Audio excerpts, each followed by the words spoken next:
Hawaii Pacific University, they say it's not where you start college, but how you finish. And they're inviting students to be a part of this unique learning environment.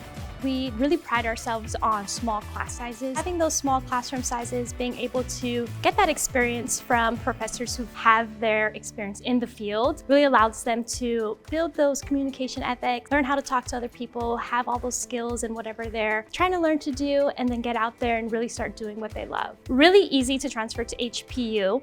You need to fill out an application. You will need all of your transcripts from each of the colleges that you have attended. If you have less than 24 college credits, we will need those high school transcripts, and then you're all set to go.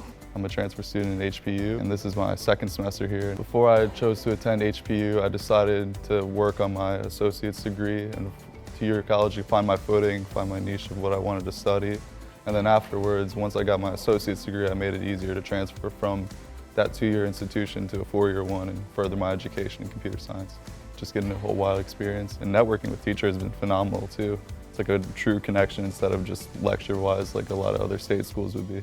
All students are automatically considered for an academic merit scholarship. Hawaii students who graduate from a Hawaii high school or are transferring from a Hawaii community college may also be considered for our Holomua commitment. It makes going to HPU really affordable for our Hawaii students. We love that our students are in an urban location. Students are able to live right in the middle of a central place, be able to go to different restaurants, have that Hawaii feel, really get a part of the community and start meeting people who are right here in the local community.